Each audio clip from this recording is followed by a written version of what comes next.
husnul muashara baina zawjia, mahusiano mema kati ya wanandoa wawili. Maisha yakoje? Sheria imeturuhusu sisi tuishi hivi katika ndoa zetu, na hivyo ndivyo tunavyoishi. Ndivyo sawa sawa ama sio sawa sawa? Tutumie dakika hizi chache shaba, kila mmoja kutega masikio yake shaba, kama unarekodi na wewe, lakini kadhalika kama una simu na nini, una kikaratasi kukuu baadhi ya nukta, tunahitaji maswali baada ya hadhara shaba. Mwalimu yuko shaba, tutakuwa tunajibu maswali haya. Shehe, mwalimu, nilikuwa naweka sawa majabu kwa sababu hali ilikuwa kule Kigamboni, na kwa sababu tumeshafika, nafikiri fursa yako tutumie dakika hizo ambazo tunakwisha kusema ili tuendane sawa sawa na muda. Fanya tafadhali mashukuru wa Jojo, karibu sana mwalimu. أعوذ بالله من الشيطان الرجيم. بسم الله الرحمن الرحيم. الحمد لله غافر الذنب وقابل التوب وغافر الزلل مجيب الداعي وللقلب على وجهه وفاطر الباب لكل قارئ.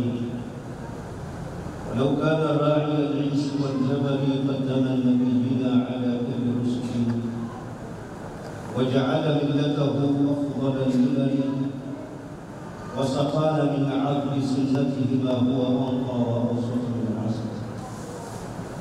أشهد أن لا إله إلا الله وحده لا شريك له، أشهد أن سيدنا محمدا عبده ورسوله المبعوث رحمة للعالمين.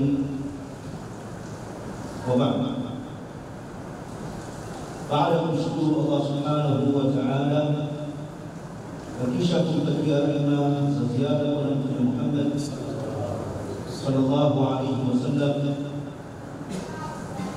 Tukumbuke tuko katika mwezi mtukufu wa Ramadhani, na sasa tuko katika 12 na Ramadhani inaaga hivi. Sababu na hilo, leo tutakuwa na mada kuishi vyema wanandoa, ikifuatiwa kabla baada ya hiyo. Katika wiki ya jana ilizungumzwa kama alivyosema msemaji talaka na hukumu. Kwa hiyo leo tunasema sasa tunazungumzia talaka na baadhi wake nini, lazima hawa watu waelekezwe namna gani ya kuishi katika maisha yao. Shukuru uongozi wa msikiti Mkateni kupitia imamu wetu mkubwa kutumia fursa hii na mweze kuyaziba utulivu kidogo wa masikio, kwa sababu majambo ni mengi hasa katika mwezi huu wa Ramadhani, na hususan tunapoyamaliza haya masiku yanakuwa yanachangamka. Kwa dakika ambazo walizosema msemaji kwamba nusu saa, nafikiri kwa uchache wa kuzungumza yawezekana nisizimalize zote, kwa sababu kuzungumza kuna mengi. Kwa hiyo sisi tunajifunza kuzungumza mara nyingi sana, hatutumii dakika nyingi sana. Kuishi vyema wanandoa ni jambo la kisheria na si jambo la kiakili, kwa sababu ndoa ina taratibu zake na kanuni zake na ina sheria zake. Kwa hiyo kuishi wanandoa katika maisha yao ya ndoa si jambo la kiakili, bali ni jambo la kisheria, linahitaji miongozo na kanuni. Na kwa wakati unaweza ukaiangalia kama ni mbaya au nzuri, kwamba tunapotaka kujifunza kitu fulani ili tukijue, lazima tunaenda kwenye mafunzo Kwa unataka udereva, unajifunza masuala haya. Lakini katika masuala ya ndoa, mara nyingi sana tunatumia uzoefu. Mtu amefikia bali anataka kuoa, basi anaoa kwa sababu sheria inaruhusu, lakini miongozo na kanuni za sheria mara nyingi sana zinakuwa hazizingatiwi. Na hii mara nyingi sana ndoa nyingi zimepata ajali, kwa sababu wanaoingia jambo hilo wengi wao hawajui namna na kanuni zake. Kwa hiyo mtu anapopata kitu ukitumia bila ya mafunzo, basi hivyo pia vinakuwa na wala. Mwenyezi Mungu Subhanahu wa Ta'ala amesema ndani ya Qur'ani agizo la kuishi vizuri na wanawake pale aliposema wa'ashiruhunna bil ma'ruf. Shinanio kwa wema, kwa vizuri, na kuishi nao kwa vizuri ina maana kwamba kila mmoja asikie kero kutokumdhuru mwenzake.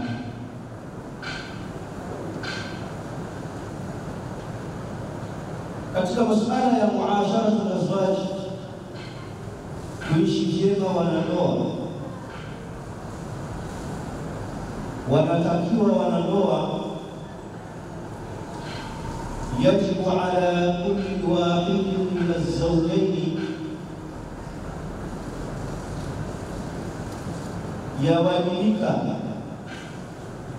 juu ya kila mmoja katika wanandoa wawili al-muasharatu bil ma'ruf, waishi kwa wema. Ndoa ni maisha ya watu kuishi kwa wema. Katika huo wema wa wanandoa, wa badlu ma yalzamuhu min ghairi matali au matli, kutoa kinachomlazimu mume pasi na kuchelewa, ni katika kuishi vyema na wanandoa. Kwamba kile unachoona wewe kinalazimika kutekeleza kwa mkeo, basi usicheleweshe kama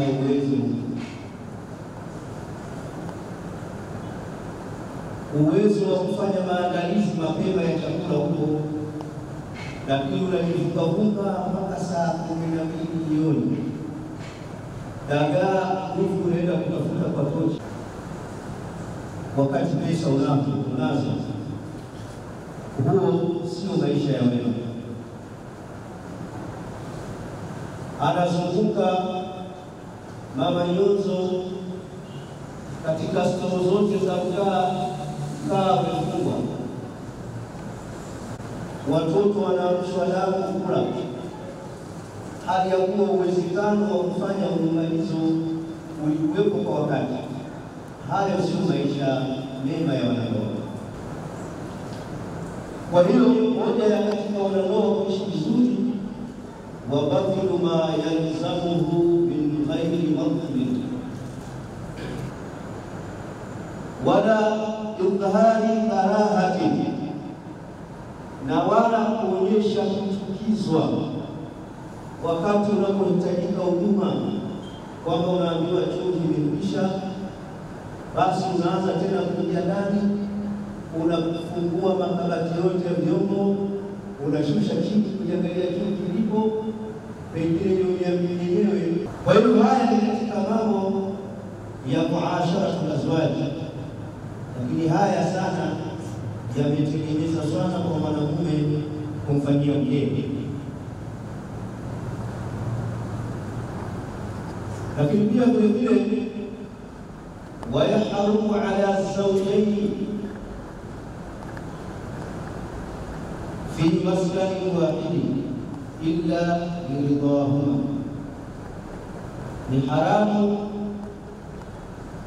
kwa mtu mwenye wake wawili akawaweka sehemu moja.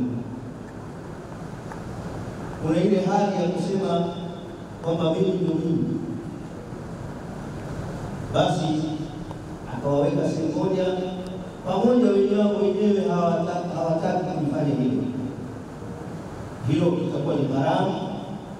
Kuwaweka wake wawili sehemu moja ni haramu, illa biridhahuma, isipokuwa kwa ridhaa yao, wakiwa watakubaliana wenyewe kwamba bwana tuweke tu sehemu moja, hakuna shida, kwa sababu wewe tunakupa hali yako kupanga basi kupanga, huwezi kulipa kodi, basi kwa kuwa una kibanda tuhifadhi huko tukae. Lakini hili linategemea sana wacha Mungu wenye imani ya kweli. Kinyume chake unaweza hata kumwona mzazi. Lakini pia haki zingine za mume, walahu an yamna'aha min al-khuruji fi manzilihi, mume ana haki ya kumzuia mkewe kutokutoka. Hapo ndo kwenye kazi, ameshakusanya pesa zake za mikoba au za michezo, mama shofi ana shughuli, alafu waisubiri ruhusa yako wewe utoe, alafu waende kwenye hiyo shughuli. Hapo ndo kazi. Lakini mume ana haki ya kumzuia mkewe kutoka akabaki ndani. Ni katika mambo ya muasharatul azwaj.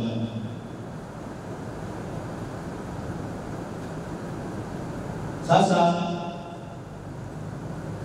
wataalamu wa masala ya sadiki ukipenda, wana msemo wao unasema kuna mke mkeo, mke mkeweni.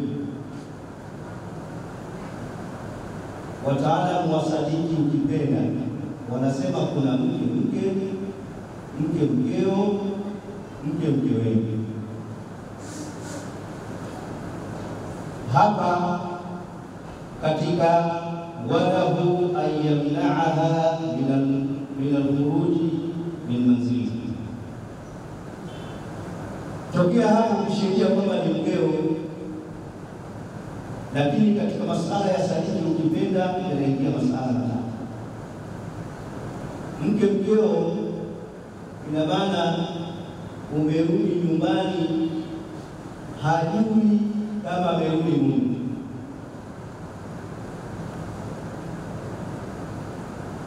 Mpaka majirani wanamwambia kwamba mumeo sasa amerudi. Wana majina mengi ya wapeo. Hiyo shida. Au majina mengine watakayoweza kuyajua. Lakini wale ambao wametakasika na wenye kuheshimu haki ya ndoa hawawezi kuita majina ya ovyo kwa watu wenzao. Kuheshimu ni ibada ya Mwenyezi Mungu Subhanahu wa Ta'ala. Kwa hiyo huyu mke unarudi, hajui kama mume arudi. Pengine unafanya mpaka kuulizia majirani, yupo huko, basi nimerudi mwenyewe. Haya, amerudi sasa, unamkabidhi, ndio anaanza kushughulikia. Lakini mkeo ni yule ambaye hafanyi jambo lolote, lazima atashirikisha mamlaka husika. Mume wangu alikuja hivi fulani hapa, ana jambo lake la shughuli hiyo iko kigumu, mwanzo mgumu, unaniruhusu niende? Hapo umepata mke. Huyo mkeo. Lakini mke wenu ndio anafanya kuulizia kuibadilisha tena.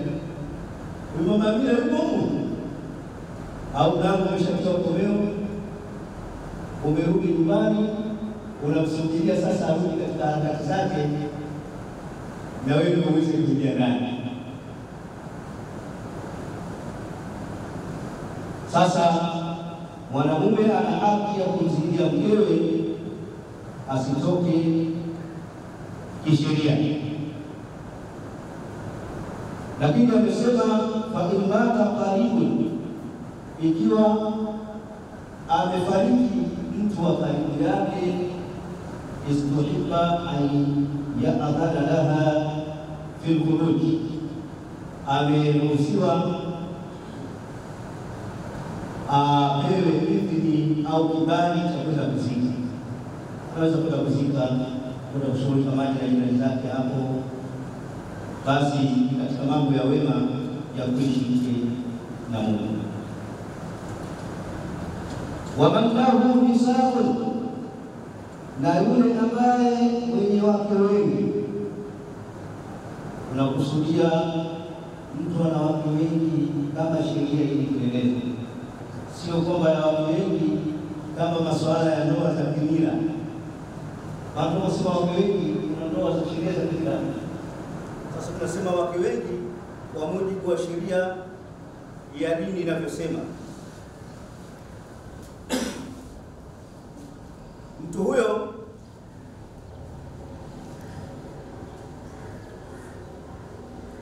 sheria inamtaka pia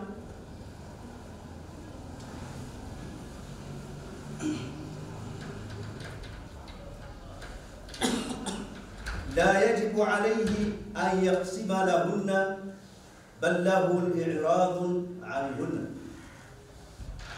haiwajibiki kugawa zamu kwa wanawake hao, bali itawajibika hata kuwapuuza bila ithmi, lakini pamoja na upuuzaji ule usiosababisha kupata dhambi ndani yake. Anaweza kuwapuuza, lakini upuuzaji ambao usiosababisha kupata dhambi ndani yake. Lakini pia vile vile walaysa lahu, na ana haki huyo mwanamume hatoruhusiwa, maana yake sheria itamkataza sheria huyo mwanamume ayabtali almabita, kuanza kulala. Sheria inamkataza kuanza kulala. Huyu mwenye wake wengi, sheria inamkataza kuanza kulala inda ihdahunna, moja katika wake zake.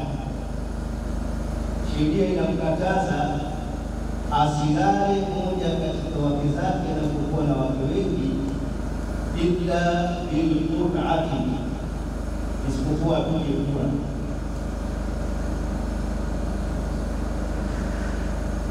Hapa kuna longezo kidogo nataka niliongeze. Mtu anapokuwa ameongeza mke moja wa wake zake, akakaa kwa taratibu za kisheria kwa mke mdogo siku 7, akakaa kwa mke mkubwa siku 3, kisheria siku alizokaa hazisafiri kuwa ni zama. Naomba ieleweke vizuri hapo.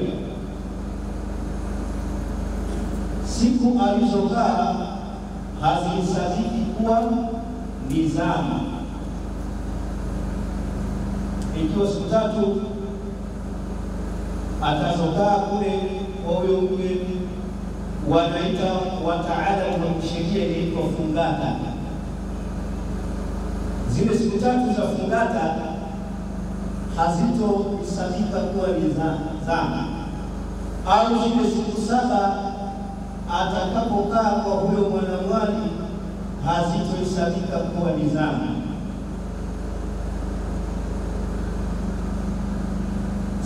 akishamaliza zamu italazimika apige kura.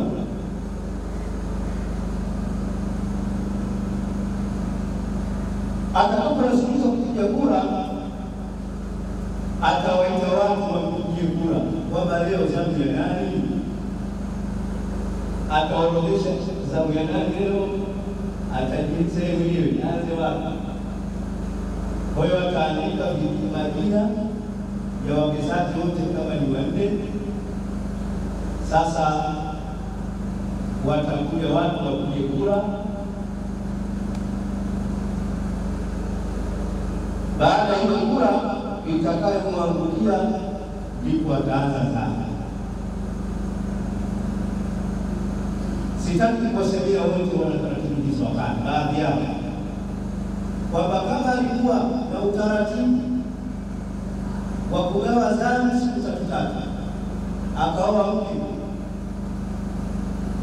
huyo aliyemuoa ni mtu mzima, akakaa siku 3 kwa huyo mwanamke, basi baada yake imetoka hiyo imetoka tena, anaisaidia kwa wengine huko siku 3, anaisaidia wengine siku 3,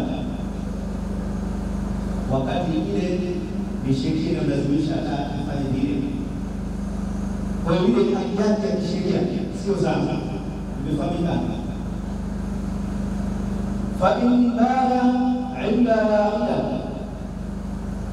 فإن بات عند واحدة منهن لزمه المبيت عند الباقيات بقدره.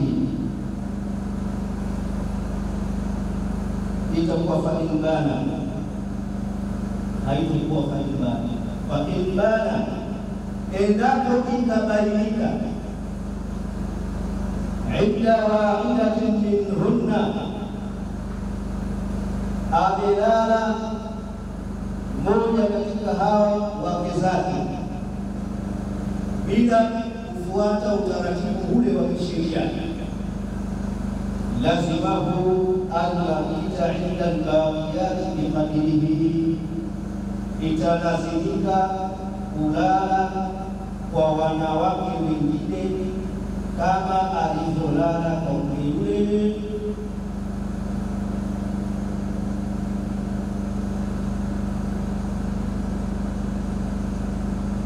Hapa panahitaji uangalizi kidogo. Mtu anapotaka kuoa, wakati mwingine kuficha nyumbani taarifa za ndoa, na hapo ndio kazi ya hilo inapoanza. Lengo kuficha yule mke mwingine asili akalala huko siku 20 kwa mfano, ikaja ikabainika kumbe ulalaji ule sio wa hilo, alilala kwa mke mwingine kwa kuficha huyo, basi italazimika kwa hao wengine alikize kama alivyolala. فإذا أراد القسم, anapotaka kugawa zamu, aqra, atapiga kura. Faman kharaja qur'atuha, yule kura yake imetoka, yani mshindi katika hiyo kura, qaddamaha, atamtanguliza kwenda kulala kwake. Kama hiyo kura imemwangukia cha usiku, basi unaenda kwa huyo usiku na. Lakini utaratibu wa kugawa wa yusimu lilhaidhi walnifasi walnufasani, atagawa zamu kwa mwanamke mwenye hedhi na nifasi, walmarid, na mgonjwa. Hapa kuna utaratibu kidogo kwamba wanawake wengi wanalalamika na ukimuuliza mume sana, nilikuwa namuuliza mwenzako vile, nilikuwa namuuliza mwenzako, basi akiona kafua basi kagala huko kule, zamu haziendi. Lakini hapa sheria inataka kuzigawa hizo zamu. Wa aqallu al-qasmi, uchache wa kugawa zamu, laila ni siku moja, ni kulala siku moja tu, basi hiyo zamu inakuwa imekwisha. Wa akthar thalathata ayyam, na ikizidi sana ni siku 3. Wala yusalu ala dhalika, na wala hataongezwa tena hapo zaidi ya siku hizo ambazo zimekaa. Fa in kanat ma'ishatuhu bil-layli kal-haris, ikiwa maisha yake mtu huyo usiku kama vile mlinzi analindwa. Lakini tunasema hilo la sheria, sio tena tumejishonea mwenyewe nguo za ulinzi, umebeba kidogo chako cha kufuta zamu. Hapana, kama yule mlinzi aliajiriwa kazi zake usiku, yeye anataka kugawa zamu, sasa atagawa vipi? Fa'ilalu tusbihi au qasmihi bin-nahari, tegemeo lake la zamu ataligawa mchana. Ndio maana kama yeye kwenye lindo analinda, basi usiku mzima anakuwa kwenye lindo na anajua ile siku za mwenzake, basi kutoka kwenye lindo arudi kutekeleza zamu ya huyo mwenzake kwa kukaa mchana.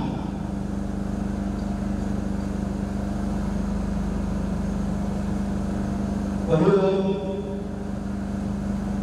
utaratibu uko hivyo. Wa in wahabat az-zawju ja'alahu liman sha'a minhunna fa in raja'at fi hiba 'adat min ad-dawla, kama vile mwanamke akatoa siku yake kwamba leo kalale kwa mama fulani kwa sababu wenzangu naona hali yake si nzuri, mume ana haki ya kukubali hilo au kuikataa.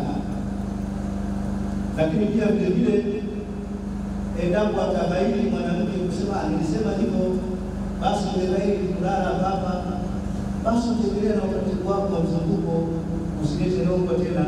Kwa hiyo ulisema mwenyewe. Baada ya kusema hayo ya kusema ni mengi, muda ni mchache.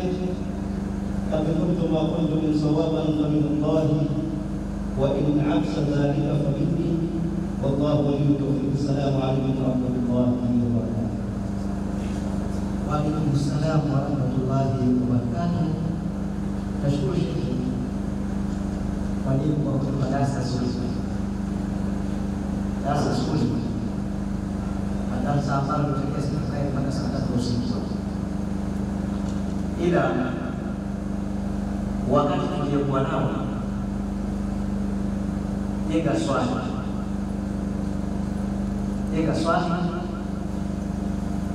mada husika, kuishi na wanawake katika mazingira mazuri. Kumbe mwanamume anawajibika kwa mujibu wa mada ya sheria kumtunza mwanamke. Mwanamke kamuza kwa nini? Kwenda shida.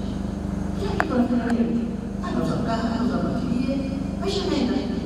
Kwa sawa, kwa sawa. Kumbe kwa mujibu wa sheria ya familia na kwa mujibu wa sheria, hata kama mama Noni anauza vitumbua, anauza viongo, na kwa hiyo bado unawajibika wewe kuweza kutoa gharama za kimaisha. Allahumma labda unashirikiana kuyafanya vizuri. Lakini kama unakosa msingi sio anafanya kazi sikaomba msingi kwa basi na nani anauza viongo, basi wewe sio hivyo. Wewe miongoni mwa wanaume wengi wenyewe wanasema napenda kitoka, au sio? Tunapenda kitoka, si wanaume sana.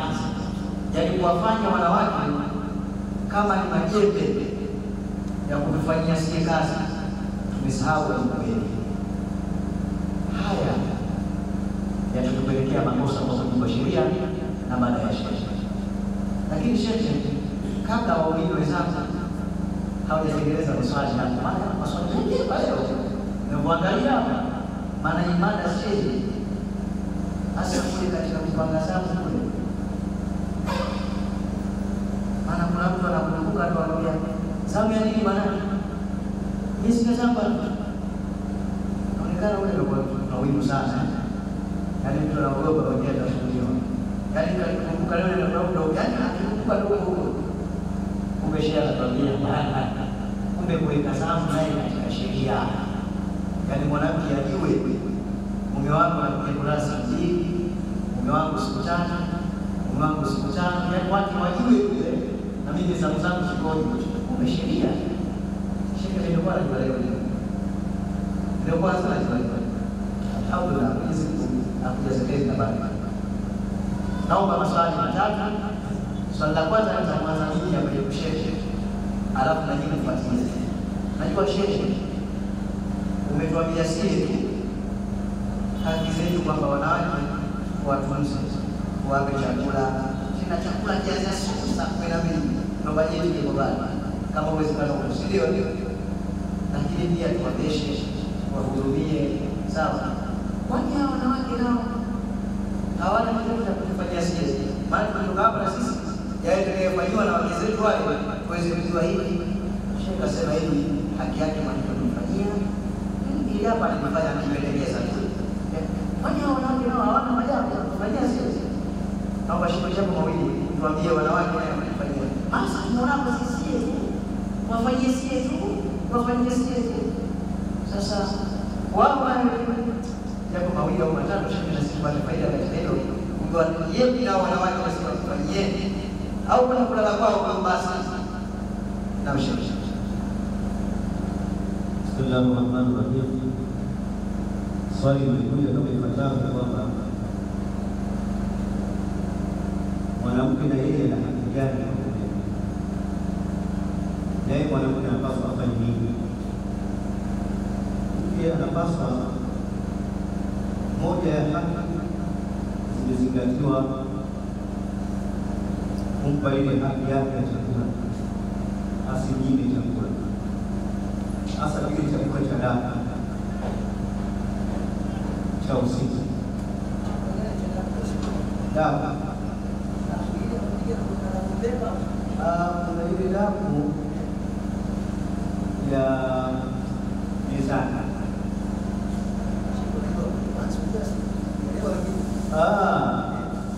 Maksudnya saya mau pesan chakula cha damu, si tumezoea enzio pale kuja kula damu mbele. Chakula ni hii au nakujali mwanamke mgewe sio kitu wapi kidogo. Ile ambalo limemtoa kwake limezidisha bana. Ile mke ana haki na wajibu kumtekelezea mumewe. Imefahamika vizuri? Fahamu sana. Imefahamu vizuri? Haki iliyomtoa nyumbani kwake ya kumtekelezea mumewe. Imefahamika? Ameelewa vizuri. Mzee? Ameelewa vizuri. Tunashukuru. Hilo miongoni mwa haki ambazo mwanamke anatakiwa apaswe kufanya wewe akuje yale majambo. Mengine haya kufikia kufuria moja katika ibada ya sala. Sheria inasema hivi. Ibada ya sala kufanya wewe ukiwa unatakiwa wewe ufue wewe siku zote, upige wewe haya alafu zile habari hizo habari zake. Muone habari. Naam, naomba maswali moja hapo moja na upande wa moja. Naomba maswali. Swali langu linauliza kwamba sekta mbili, kuambia kwamba wanaume wenye wake wengi huwe wanatoa zamu, hiyo ni wajibu kwa kisheria, na ukakwambia kwamba labda limetokea kwamba umekwenda kwenye mkoa siku ya kwanza unaongeza kakaa ndani ya mfungaji labda siku 7 au 3, alafu tunakwenda kulazi kupige kula kwenda sehemu nyingine spiritual. Sasa ikiwa kwenye hiyo sehemu ya kula yuko yule ambaye tayari ameshakaa naye labda siku 7 au siku 3, yeye pale hiyo ndani ya kuraka. Na pili, nadhani tunapotaka kuoa na haya tunasomea hizo neno, kwanza neno ni aya ni halafu kule tunaambiwa wa min ayati anfana min azwaji kama hicho mashia tabia ni amtusikia ili tuweze huo utulivu kusudiwa kwa haya kwa ndio je kusudiwa nini hapo sisi kagere kwa tunakuwa nini sisi kwa sisi ni madila na nashukuru shukuru mwalimu swali ukasikia yako mawili. Swala la kwanza nasema ndio ana wake wawili au watatu, sawa. Wakati ana wake wawili akaja kuongeza watatu, umetuambia kuna kitu kinaitwa fumati, sawa. Akakaa ikiwa yule mwanamke ni mkubwa siku 7 na ikiwa mwanamke yule mdogo ni siku 7, zile hazihesabiki katika 7. Sasa swali linakuja, ameshamaliza hizo siku 3 au siku 7, sheria inamwambia apige kura kwanza. Sasa yeye kura hii na huyu kwa siku 7 aliyokaa itakuwa inahusu ipige kura, au wale ambao tayari walikosa hizo siku 7 za kupiga kura, sio sheria. Sallallahu alaihi wasallam. Tunaposema kupiga kura ni wanawake wote, kwa sababu huyu ameolewa na sheria inamtaka afanye hivi. Kwa hiyo zile siku 7 au 7 zipo kisheria, hazipo kisheria ya zama. Sasa ili aanze sasa huo mzunguko, panahitajika tena warudi kwenye raundi nyingine, wakae kura itakayokuangukia hapo, ndo sasa kama ilivyokuja tena ileta kura ya tofauti, yaani kupigwa kura sasa aliyomaliza jana sawa, anakaa siku 3 au kama siku 1, kisha baada ya hapo sasa mzunguko sasa unaenda, kwa sababu kwa kweli ushakuja hivi, maana yake ile mzunguko umefanya umevurugika katika mfumo wake. Sikiweka vizuri kukaa 7 fungana za siku 7 au 3 sio zama, ni sheria ya wanandoa. Pabeleka vizuri, zama itaanza baada ya kukamilisha sheria ya wanandoa. Baada ya wanandoa sasa zama ndio zinaanza, na zama hizo zitakuwa kupiga kura. Allah. Sawa, kabla sijaisema swali la pili hapo kidogo, hii kura unahitajika kwamba wale watu wote wako pale pale, unaandika karatasi kinadondoka na kuwa kwa pembe ya maji na pika, au kura ile ile, kwa sababu wakati mwingine wanawake hawapendani. Mbona wenyewe wanasema kitu na baba ndiye mkubwa lake ndio fulani ndio utaongeza mwingine, inna anfusukum aswaja taskunu ilayha. Swali la kwanza, hii aya kwani nini maana yake? Sio ile neno aya kuna aya kuna watu aya hii nini maana yake? Sehemu ya kwanza. Lakini hii aya ile kwa msingi aya si tutapata nini, faida gani? Sio karibu pale mwisho wa kumalizia, wajaala bainakum mawaddatan wa rahma. Katika tafsiri za wanazuoni wamefasiri katika tafsiri mbalimbali, wanasema kwamba mawadda yanamhusu mwanamke, wa rahma inamhusu mwanamke. Ina maana kwamba fasiri hizi za wanazuoni wanasema kati ya mahaba na mawadda yanazidi, kwamba mawadda ni dhidi ya mahaba.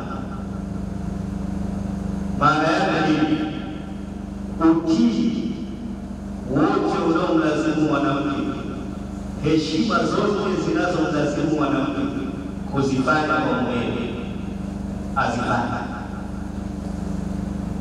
Warahma ile inahusu mwanamume, kwa fasiri za wanazuoni baadhi yao kumwonea huruma mkewe.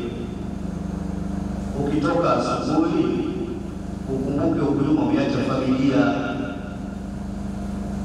sio unaacha shilingi 2,000 mwenyewe unakwenda pale mama nikilie, sio tu shilingi 3,000 hujafanya huruma. Nilipata historia na mke naye pia anatakiwa ayafanye yale yote ambayo yanamhusu kwa mume, ajue mume amerudi, ampe haki zake za mume. Kwa hiyo wasio za wanazuoni wamefasiri katika sura hii. Aya maana yake ni miongoni mwa uwepo wa dalili zake hizi. Uwepo wa dalili wake Mwenyezi Mungu Subhanahu wa Ta'ala ni kule kuwaumini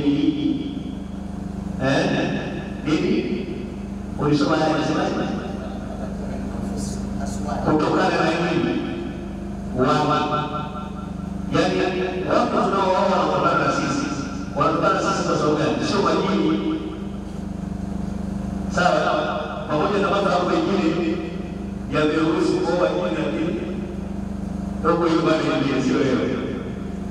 Lakini anasiku wanaotokana na nini wenyewe. Ina maana nini wenyewe ni binadamu. Sio nini? Sio majini. Shaka. Nilipomwelewa anasema neno haya kwa mujibu wa tafsiri wa Msema wanakusudia dalili. Sawa? Dalili za uwepo wake Allah Tabaraka wa Taala. Umeelewa shaka? Hapo tusali hili. Swali hili. Na msalimu shaka.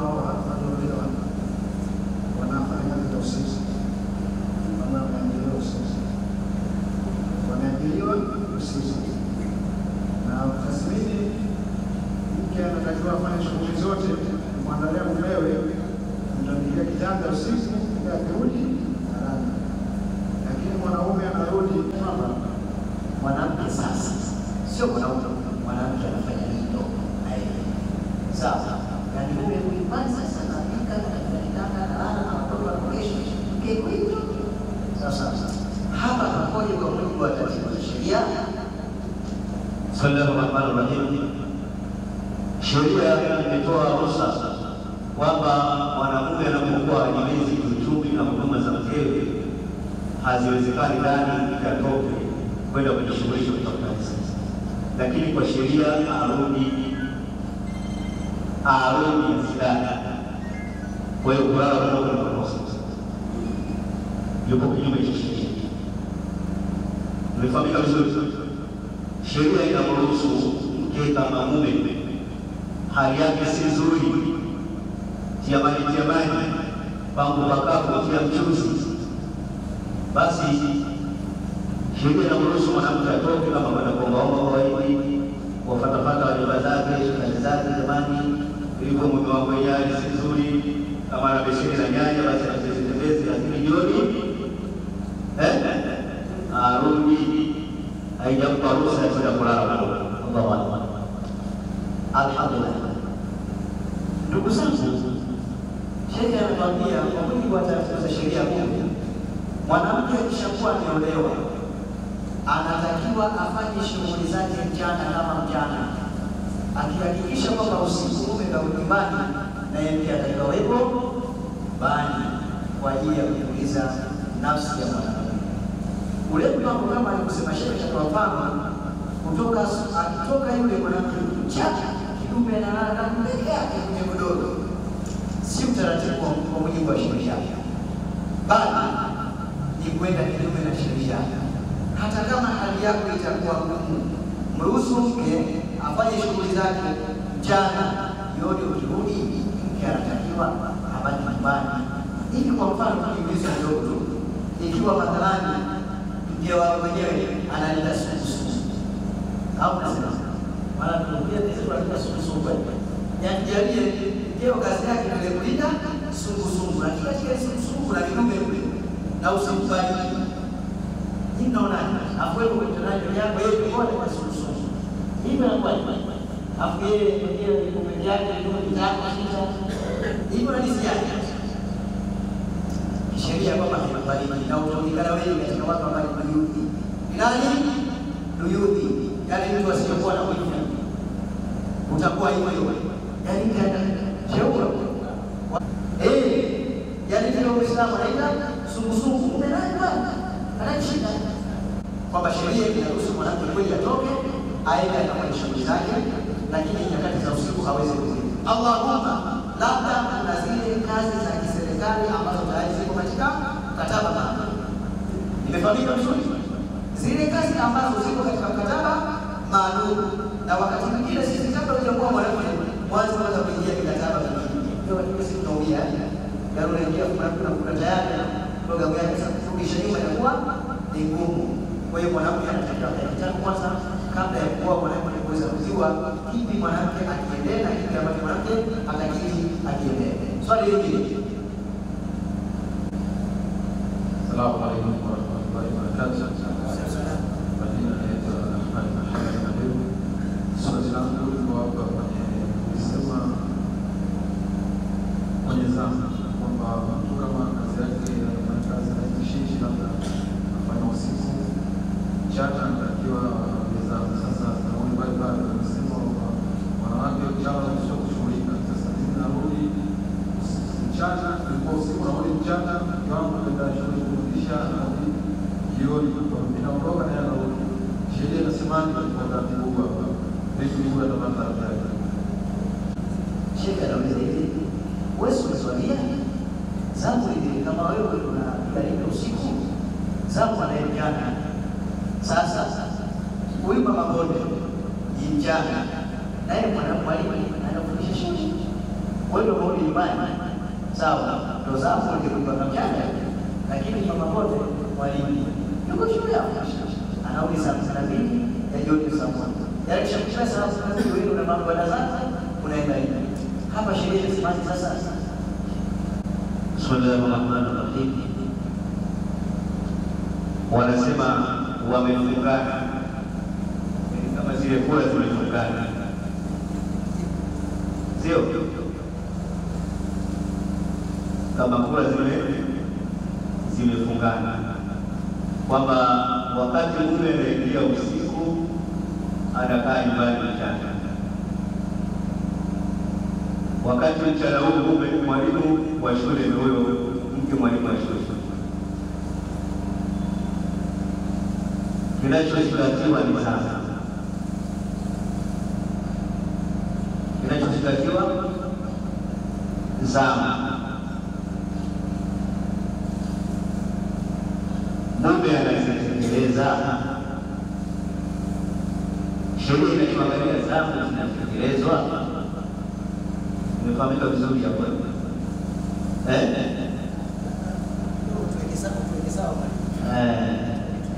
ndio kwani hii saa ikifika tu baadaye kukaa kuangalia kale yako pale kuondoka na sababu au zamu kufanya kile kitu ambacho kilitoa kule mwanamke kwao kumleta pale, au sababu nini ni mwalimu ngoja tuelewe kidogo kwa sababu zama ni sheria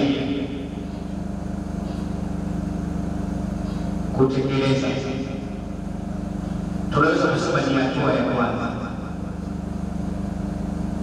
kutekeleza zamu ni wajibu. Hiyo ni wajibu kutekeleza zamu. Lakini swala hilo unalozungumza inawezekana. Ndio maana akasema akagawa zamu hata kwa mwanamke mwenye hedhi, mgonjwa na nifasi. Alikuwa anakusudia nini? Anakusudia zamu sio lazima ufanye tendo. Kama ni zamu ufanye tendo, basi huyu akiwa na hedhi sawa na hiyo sisi. Na inakuwa Mesia huku huku masika sana. Naenda kwa hiyo kazi. Sawa. Akiwa mgonjwa hajiwezi atakwepa huyo. Ikiwa kama tutaweka sheria kwamba kulala zamu kutekeleza tendo, maana yake haya mengine yatakuwa huyu hayamwajibiki. Kwa hiyo zamu ni hatua nyingine na tendo ni hatua ya pili. Aha. Sheikh anatuambia kumbe neno zamu ni kile kitendo ambacho wewe unachukua kwamba mahusiano leo na mke wako kwa nyumbani. Haijuishi kwamba wafanya kitu fulani au hakufanya. Ili kujua leo sikweko nyumbani. Sio mwalimu. Hiyo ndio zamu. Kwa hiyo sasa kwa hiyo bali sasa maana huyu anaondoka na huyu anaondoka na huyu. Kwa hiyo kama atakuwa amezidiwa wakati kwenye hilo, kwa sababu yeye sana hilo ana zamu ya wakati kwenye hilo. Tafadhali bwana. Shara sasa hivi. Sasa ni kwa hivyo basi huyu mwanamke apate na wewe kwenye ndoni. Yaani yule mchana apate usiku afanye kule kwenye hilo. Mashauri tunasikia. Yaani kishakuwa kwamba haiwezekani hiyo. Yesu atafurahisha bwana anazini jana mjana anazini wanakosana sio wanakosana mabika, basi mwanamke atawajibika amfuate kwenye hilo mumewe, maana akamkaliza kidogo katika ile sio shida. Shukrani. Swali hili namba karibu. Wa rahmatullahi wa barakatuh. Hivi shaka swali langu ni kwa kwenye zamu, ikiwa na watu wawili, nikienda kulala kwa bibi kubwa napeleka elfu moja ya mchana, nikienda kulala kwa bibi mdogo napeleka elfu tatu. Je, napata dhambi? Naam. Shukrani. Swali la baba anasema hivi. Katulia baraka huko. Anasema kwa sababu kuna watu kidogo tunatofautiana. Na anasema swali hili anauliza wewe kama hukuelewa masharti kuhusu. Sawa. Ila kama unakuwa umeelewa ndio bila kuhusu. Anasema hivi. Anawake hawa wawili kama sio hizo wawili na maswali. Akienda kwa bibi mkubwa. Mwalimu akienda kwa bibi mkubwa anamwaga changa timbo moja dodi barabara. Sawa.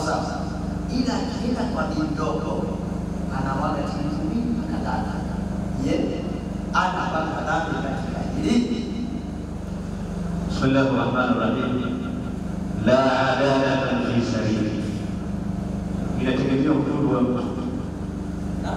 Inategemea uhuru wa mtu. Mwingine gari yake lazima haipigi sana. Nafikiri umefahamika vizuri Sasa gari nyingine lazima uishi kidogo isikume. Njogea inaingia kwa kusukuma. Sasa mwingine ajui kwamba gari hiyo lazima uisukume mpaka ichanganye sasa tutaingia.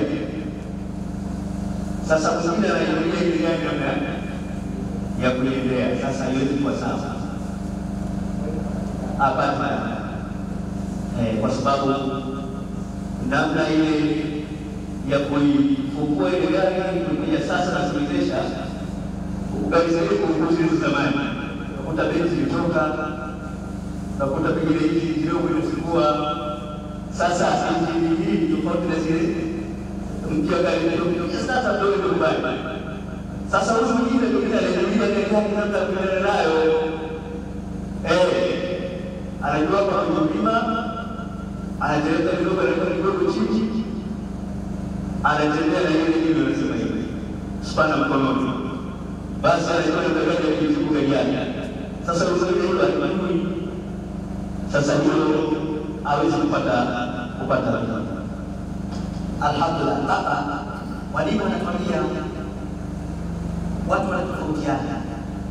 Sawa, yawezekana huyo mke mkubwa kwa sababu ya ukubwa wake na uzee wake, ukitaka kumpeleka mchaka umwagishe gari mara 3 mara 4 utakuwa, kwa sababu kashatoka muda mrefu. Na Uislamu ni dini ya usawa, sawa za kuadilifu. Kama hivyo ndivyo, nenda naye na vile alivyo na hutopata dhambi.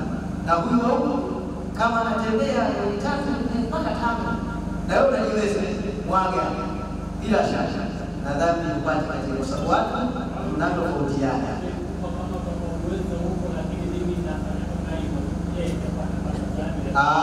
Yani ilikuwa nani kwa vizuri, ila wewe tu hivi hapo utakuwa unapata dhambi, kwa sababu yeye anajua akijiwe katikati. Mtume Muhammad sallallahu alaihi wasallam anasema kwamba mtu yeyote yule ambaye atakuwa na kitu haja kwa mkewe, basi amkimbie kweli, amkimbie kweli mpaka atosheke. Tena katika riwaya Mtume anasema na wala usitoke mpaka ashushe hapo yake. Sio jana umekaa kule bibi ngangania kwako mpaka ile akili mahitaji yake. Kwa hiyo kama utakuwa unafanya makusudi wakati yeye baba alikusama kwambia kwende niende kule, hapo utakuwa unapata dhambi kwa mujibu wa sheria, kwa sababu ana wa kumkilia. Maneno ya Mtume Muhammad sallallahu alaihi wasallam anasema kwamba hakika Mwenyezi Mungu anampenda mja yule ambaye anapofanya jambo lake analitia kulifanya kwa ufanisi. Na huyu ukifanya masahara akikosa hali kushughulikiwa na kuja kwa talaka na anakudhalilisha, mbona unakuja kupata fedha mshahara, mbona alipiki mahitaji yako, mwambie ana moja ni kuchana. Kumbe mzee unaweza, kama unajiweza shughulikia wote, kwa sababu ndio haki ya kwako kwa baada. Naam, sheria lazima atamuongezea matabu hapo, kuongezea utakuwa safari. Ukirudi nyumbani usikula badala kwanza oga maji alafu unauliza yake. Sheria inataka hivyo. Lakini pia akielewa kidogo sema vizuri, umetoka safari unarudi nyumbani, sio tunauliza mtoto ni gari yake au mshikaji, sio kazi yako. Nenda kwanza ndani ukasalimiana, oga maji ndio ulize hali ya watoto na mambo yanaendelea. Sheria inataka hivyo. Lakini pia endapo imetokea mgongano kati ya adhana na hilo jambo la kusalimiana, basi kusalimiana kwanza kutoka sana. Anasema hivi kwa kuongezea, si umetoka hapa bila tete, sawa, unafika nyumbani, tujalie si mwezi wa Ramadhani. Ukifika nyumbani, sawa, unaambia kama sasa njoo kwa ndani. Sawa, unamsalimia kwa mujibu wa sheria. Unamsalimia, maana kuna kusalimia na kusalimia. Umesikia? Wewe unamsalimia. Alafu umesema hivi. Simesikuwa shida tunatoa. Hiyo ndio la kwanza. Kumbe ndio sheria itakayoitwa hivi. Kwa kweli sasa hivyo ni gani? Tayari hadi tumepata somo hili. Watatukopa leo. Sheria hiyo.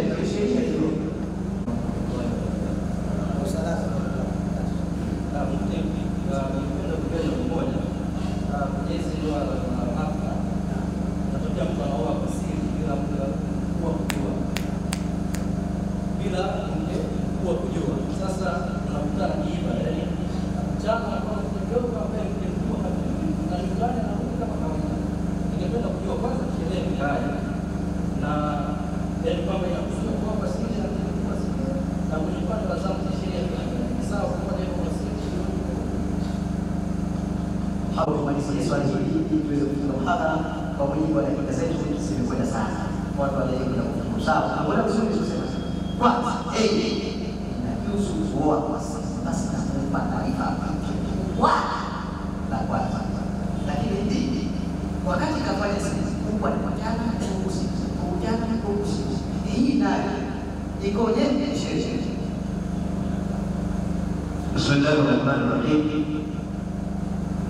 Kuoa kwa sisi akamshirikisha mshiriki swali ndoa inasihi au sio? Inafaa kufaa, inafaa kwa sababu zikikamilika zile sharti za ndoa hiyo imefaa, ndoa imefaa. Na wakati mwingine anaogopea shari zake, akisema ndio yongojea kuja kuolia mwingine itakuruka kwenye tope, atamwagiwa maji usiku mzima na godoro litaroa. Sasa afanyaje? Na sheria inamtaka afanye hivyo, basi anaficha. Ama swali lingine ile ambayo ameuliza litasema katika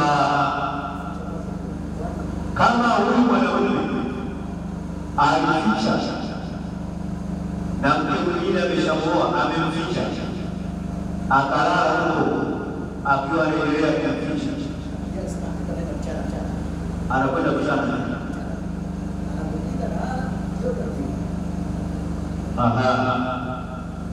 Wakati huo analala mchana, anaingia kwa nizamu, au analala mchana kama amekwenda shuleni. Basi endapo atabaini huyo mwanamke, atazilipa hizo siku zote alizokuwa anajificha. Sheria inamtaka azidai hizo zama, kama ilala siku 5 7, basi afungue shtaka. Mapadri wako, mashehe wako hapa, mashehe baraba waone. Sasa sheria itamtaka arudishe hizo siku, alafu ndio endelee na utaratibu wako ambao wao. Alhamdulillah, kwa kuongezea anasema kwamba hizo zamu anarudishwa nani? Sielewa. naam, Yaani huyo anayolipwa ni mke mdogo au mke mkubwa? haya leo tunakwenda sawa. Sheria nyingine inasema kwa mujibu wa sheria, kwa kuwa umemficha mke, wewe ukahairishi umekaa mchana, ukalala usiku, yote itakavyokuwa, lakini kitendo cha kuweza kubaini mke akajulikana, sasa sio ushamwambia mke wangu nimeoa, umeoa nini? Ndio sasa na wiki mbili, sawa.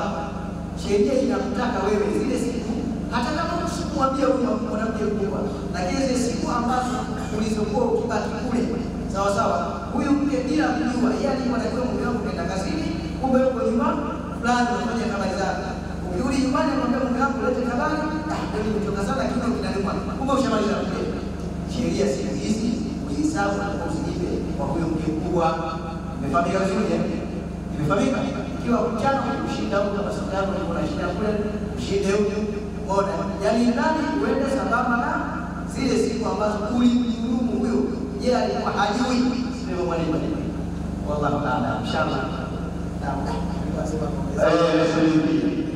Huyo mwanamke kama atakushtaka kwa kudai zaidi yake tasfikie, yuko kisheria kwamba naam, anamaliza kusema sisi wake zetu wale walioweza wanakarudi kudai, mbona siku zangu naruhusiwa kwamba tunaenda huko bwana wewe wewe ule kudai kwake kwa sheria na alikuwa atekelezewe sheria. Sawa, shukrani sana. Naam, anasema anashaka kuongeza ongea haya shaka kumaliza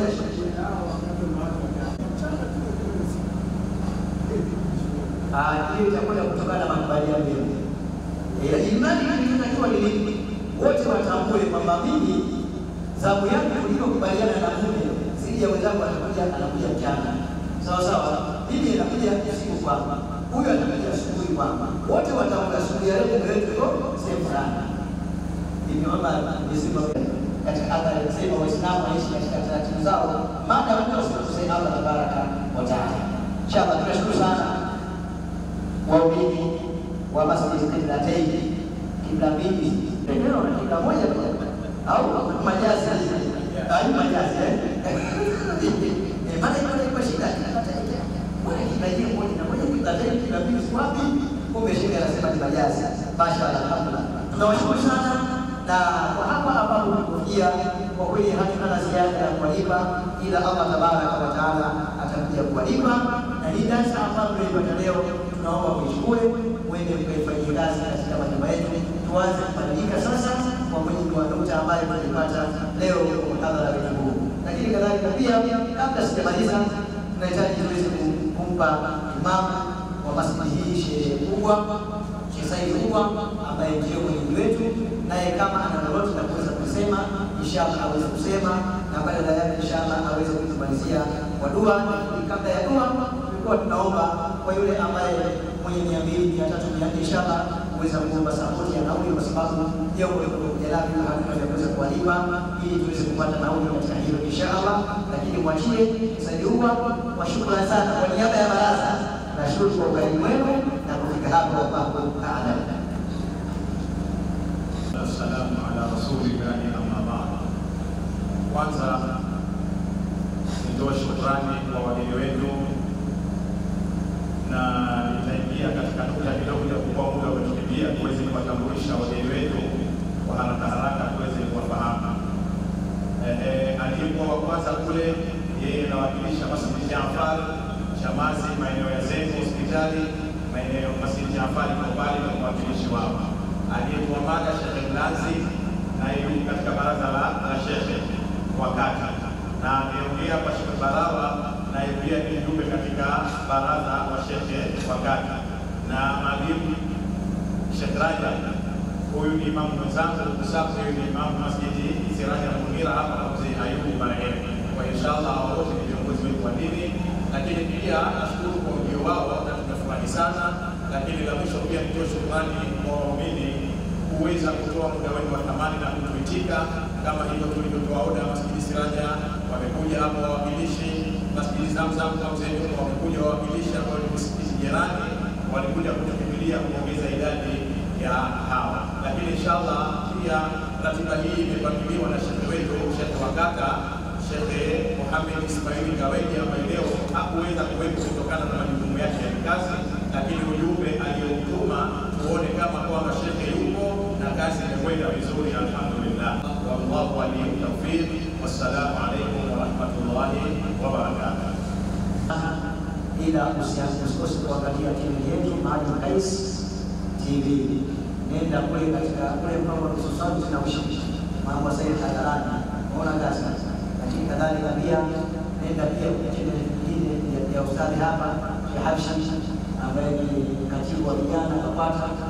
Nenda kwenye mtandao katika Taklima online, kiangalia Taklima online, shusha vitu viko hewani. Tutafaidi tu mwaka huu, alhamdulillah rabbil alamin. Lakini mpaka hapa hatuna siasa na kiongozi dua.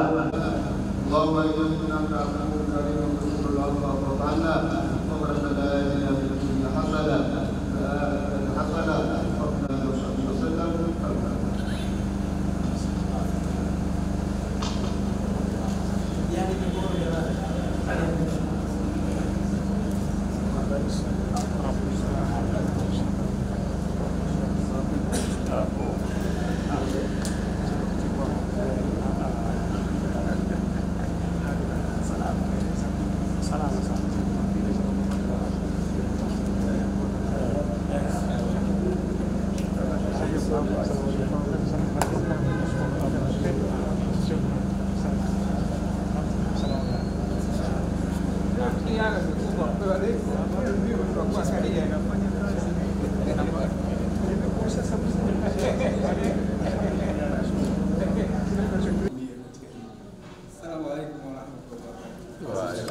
Kusema zaidi ya kumshukuru Mwenyezi Mungu kwa kufikishia mada hii. Allah tutie badala inshallah. Asalamu alaykum wa rahmatullahi wa barakatuh. Moja kwa moja tumalize kwa ujumbe wetu wa Ramadhani, hii ni Ramadhani. Subhanahu wa ta'ala anasema katika 10 linalokuja, inna anzalnahu fi lailatil qadr wa ma